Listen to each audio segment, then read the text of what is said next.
Hello friends, welcome to Tamil mom portfolio. TBO Tek limited IPO May 8ஆம் தேதி open ஆக போகுது. ஸோ இந்த கம்பெனி பற்றிய டீட்டெயில்ஸை நம்ம இந்த வீடியோவில் பார்க்கலாம். Online business to business travel distribution பிளாட்ஃபார்மாக இருக்காங்க. பையரையும் சப்ளையரையும் கனெக்ட் பண்ணுற ஒரு பிளாட்ஃபார்மாக இவர்கள் இருக்காங்க. அதாவது மல்டிபிள் பிளாட்ஃபார்ம்ஸ் அண்ட் சிஸ்டம்ஸை பையர்ஸ் அண்ட் செல்லர்ஸ் யூஸ் பண்ணாமல் இவர்களுடைய ஒன்லி tibo.com அப்படின்ற ஒரு பிளாட்ஃபார்ம் மட்டும் யூஸ் பண்ணினாலே போதுமானதாக இருக்கும். யூசர் ஃப்ரெண்ட்லியாக இருக்குது இவர்களுடைய பிளாட்ஃபார்ம் அப்படின்ற மாதிரி சொல்கிறாங்க. சப்ளையர் அப்படின்னு பார்த்தோன்னா hotels, airlines, car rentals, insurance, rail இது மாதிரி சொல்லலாம்.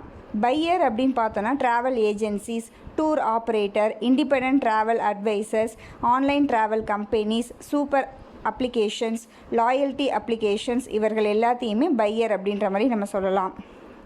கார்ப்பரேட் அண்ட் ரிலீஜியஸ் ட்ராவலுக்கும் மல்டி கரன்சி பர்பஸுக்கும் இந்த பிளாட்ஃபார்ம் நல்லாவே யூஸ் ஆகும் அப்படின்ற மாதிரி நம்ம எடுத்துக்கலாம். ஓகேங்க, நம்ம இந்தியாவிலேருந்து 37.42% ஆஃப் ரெவன்யூவும் இன்டர்நேஷ்னல் லெவலிருந்து 62.58% ஆஃப் ரெவன்யூ கிடச்சிட்ருக்கு. ரெவன்யூ மாடல் அப்படின்னு பார்த்தோன்னா business to business rate model, commission model. So இந்த ரெண்டு வகையில் தான் இவர்களுக்கு ரெவன்யூஸ் கிடச்சிட்ருக்கு. ஏர்லேருந்து பார்த்திங்கன்னா 25.36% ஆஃப் ரெவன்யூவும், ஹோட்டல்ஸ் அண்ட் ஆன்சிலரியிலேருந்து 72.47% ஆஃப் ரெவன்யூவும் இவர்களுக்கு கிடைச்சிட்ருக்கு. ஸோ பையர்ஸ்டேருந்து கொஞ்சம் இவர்கள் வச்சுப்பாங்க, இவர்கள் ஷேர் பண்ணிப்பாங்க, அண்ட் செல்லர்ட்டேருந்தும் கொஞ்சம் இவர்கள் ஷேர் பண்ணிப்பாங்க ரெவன்யூ வைஸ். ஓகேங்க, என்ன பர்பஸ்க்காக இந்த ஐபிஓ வர்றாங்கன்னு பார்த்தோன்னா fresh issue 400 crore, growth and ஸ்ட்ரென்தனிங்காக சம் அமௌண்ட் யூஸ் பண்ண போகிறதா சொல்லியிருக்காங்க, பையர்ஸ் அண்ட் சப்ளையர்ஸை ஆட் பண்ணுறதுக்காக. ஸோ இதில் டெக்னாலஜி அண்ட் டேட்டா சொல்யூஷன் இன்வெஸ்ட்மெண்ட்காக 135 கோடியும், மார்க்கெட்டிங் அண்ட் ப்ரமோஷனல் ஆக்டிவிட்டீஸ்க்காக அவுட் சைடு இந்தியாக்காக 100 கோடியும், நம்ம இந்தியாவுக்குள்ளே 25 கோடியும் யூஸ் பண்ண போகிறதா சொல்லியிருக்காங்க. இன்ஆர்கானிக் அக்வைசிஷனுக்காக ரிமைனிங் 40 crores யூஸ் பண்ண போகிறதாகவும் சொல்லியிருக்காங்க. ஓகேங்க, நெக்ஸ்ட் ஃபைனான்ஷியல்ஸ் பார்க்கலாம். ரெவன்யூ ஒரு வருஷமும் நல்லாவே இன்க்ரீஸ் ஆகியிருக்கு, நல்ல சூப்பர் க்ரோத் அப்படின்னே நம்ம சொல்லலாம். ப்ராஃபிட் அப்படின்னு பார்த்தோன்னா 2021 லாஸ் மேக் பண்ணியிருக்காங்க. ஸோ அதற்கப்புறம் பார்த்திங்கன்னா நல்லாவே ப்ராஃபிட்டில் தான் இருக்காங்க. கடனே இல்லை அப்படின்ற மாதிரி நம்ம எடுத்துக்கலாம், நெக்லிஜிபிள்னு எடுத்துக்கலாம். ஏர்னிங் பர் ஷேர் டிசம்பர் 2023 படி ₹15.30, net asset value ₹49.31, return on network 30.76%. So கடன் இந்த மாதிரி இருந்தால் மார்ஜின் பார்த்திங்கன்னா 17.08% ஓகேங்க, நெக்ஸ்ட் பியர் கம்பெனிஸ் அப்படின்னு பார்த்தோன்னா ஸோ அவர்கள் ஆர்ஹெச்பியில் என்ன கொடுத்துருக்காங்க அப்படின்னா எந்த ஒரு லிஸ்டடு கம்பெனிஸுமே இந்தியாவில் அண்ட் அப்ராடில் இவர்களுடைய பிஸ்னஸுக்கு சிமிலராக இல்லை அப்படின்ற மாதிரி சொல்லியிருக்காங்க.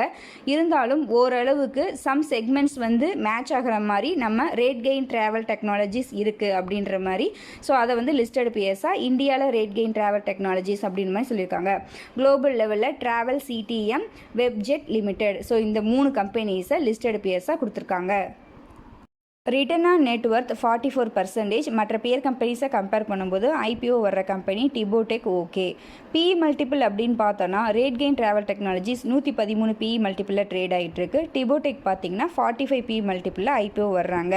ஆஃப்டர் இஷ்யூக்கு அப்புறம் பார்த்தீங்கன்னா 65 பிஇ மல்டிபிள் வருது. ஸோ எப்படி பார்த்தாலுமே பியர் கம்பெனிஸை கம்பேர் பண்ணும்போது சீப்பான வேல்யூவில் தான் ஐபிஓ வர்றாங்க. RateGain travel technologies December 2021 list ஆச்சு. IPO price ₹425. லிஸ்ட் ஆனதுக்கப்புறம் ஐபிஓ ப்ரைஸ்லேருந்து டவுன் ஆகிட்டு இப்போ ₹701 ட்ரேட் ஆகிட்டுருக்கு. ஸோ ஓகேங்க, ஆல்ரெடி லிஸ்டான பியர் கம்பெனியும் நல்லா பர்ஃபார்ம் பண்ணியிருக்கு அப்படின்ற மாதிரி நம்ம எடுத்துக்கலாம். டிபோடெக்கும் ஃப்யூச்சரில் நல்லா பர்ஃபார்ம் பண்ணும் அப்படின்ற மாதிரி எடுத்துக்கலாம். நெக்ஸ்ட்டு ஐபிஓ டீட்டெயில்ஸ் பார்க்கலாம். ஐபிஓ ஓப்பன் ஆகிறது மே 8ஆம் தேதி, க்ளோஸ் ஆகிறது மே 10ஆம் தேதி. Face value ₹1. IPO upper price band ₹920. ஒரு லாட் அப்படிங்கிறது 16 ஷேர்ஸ். லிஸ்ட் ஆக போகிறது என்எஸ்சி அண்ட் பிஎஸ்சியில். Total issue size 1550 crore. Offer for sale 1150 கோடி. ஃப்ரெஷ் இஷ்யூ 400 கோடி. ஆல்ரெடி லாஸ் மேக் பண்ணியிருக்காங்க அப்படின்றனால 10% தான் ரீட்டைல் ரிசர்வேஷன்.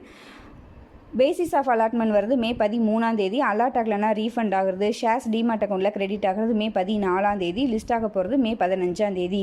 இந்த ஐபிஓவில் அப்ளை பண்ணுறதுக்கு மினிமமாக நமக்கு ₹14,720 தேவைப்படும். ஓகேங்க, நெக்ஸ்ட் கிரே மார்க்கெட் ப்ரீமியம் அப்படின்னு பார்த்தோன்னா 3rd மே அன்னைக்கு ₹405 அப்படின்ற மாதிரி கிரே மார்க்கெட்டில் ட்ரேட் ஆகிட்டுருக்கு. IPO price ₹920. அப்படி பார்க்குறப்ப 44% ப்ரீமியமில் கிரே மார்க்கெட்டில் ட்ரேட் ஆகிட்டுருக்கு. Registrar KFin technologies limited. நம்ம டெலிகிராம் சேனலில் ஜாயின் பண்ணாதவர்கள் கண்டிப்பாக ஜாயின் பண்ணிக்கோங்க ஐபிஓ பற்றி அப்டேட்ஸ்க்காக.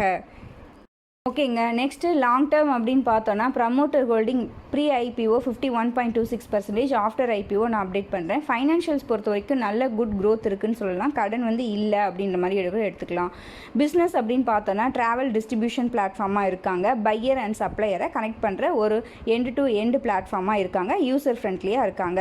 காம்படிட்டர்ஸ் அப்படின்னு பார்த்தோன்னா நம்ம இந்தியாவில் ரேட் கெயின் ட்ராவல் டெக்னாலஜி சொல்லலாம். வேல்யூஷன்ஸ் அப்படின்னு பார்க்கும்போது பியர் கம்பெனிஸை கம்பேர் பண்ணும்போது சீப்பர் தான். ஸோ நல்ல க்ரோத் ப்ராஸ்பெக்ட்ஸ் இருக்குது அப்படின்றனால லாங் டேர்முக்கு இந்த ஐபிஓ ஓகே அப்படின்ற மாதிரி நம்ம எடுத்துக்கலாம். இது என்னுடைய பர்சனல் வியூ தான். இந்த வியூ தப்பாகிறதுக்கும் சான்சஸ் ரொம்ப அதிகம். நெக்ஸ்ட்டு ஷார்ட் டேர்ம் பர்பஸ் அப்படின்னு பார்த்தோன்னா நம்ம எப்போவுமே சொல்கிற மாதிரி subscription status, brokers recommendation, grey market, premium and secondary market கண்டிஷனை பார்த்துக்கிறது நல்லது. ஸோ 9th May அன்றைக்கி டிசைட் பண்ணுறது நல்லது ஷார்ட் டேர்ம் இன்வெஸ்டர்ஸ். ஓகேங்க. என்னுடைய ஃபைனல் வியூ அப்படின்னு பார்த்தோன்னா நான் இந்த ஐபிஓவில் அப்ளை பண்ணலான்னு தான் இருக்கேன். ஃபைனான்ஷியல்ஸ் ஓகேவாக இருக்குது, வேல்யூஷன்ஸ் ஓகேவாக இருக்குது, டிமாண்டும் நல்லாவே இருக்குது அப்படின்றனால நான் இந்த ஐபிஓவில் அப்ளை பண்ணுறேன். நீங்கள் அந்த ஐபிஓவில் பார்ட்டிசிபேட் பண்ணுறீங்களா இல்லையா அப்படின்றத நம்மளுடைய கமெண்ட்டில் சொல்லுங்கள். எல்லாருமே ரீட் பண்ணி தெரிஞ்சுக்கலாம். இந்த வீடியோ உங்களுக்கு யூஸ்ஃபுல்லாக இருந்துச்சு அப்படின்னா லைக் பண்ணுங்கள், கமெண்ட் பண்ணுங்கள், உங்கள் ஃப்ரெண்ட்ஸ்க்கு ஷேர் பண்ணுங்கள், நம்ம சேனலை சப்ஸ்கிரைப் பண்ணுங்கள், நம்மளுடைய டெலிகிராம் சேனல்லையும் ஜாயின் பண்ணிக்கோங்க. நீங்கள் டிமாட் அக்கௌண்ட் ஓப்பன் பண்ணணும் அப்படின்னா நம்ம சேனலோட வீடியோஸில் டிஸ்கிரிப்ஷன் பாக்ஸில் Angel 110 லிங்க் இருக்கும். அந்த லிங்க்கை யூஸ் பண்ணி நீங்கள் டிமாட் அக்கௌண்ட் ஓப்பன் பண்ணிக்கோங்க. நன்றி, வணக்கம்.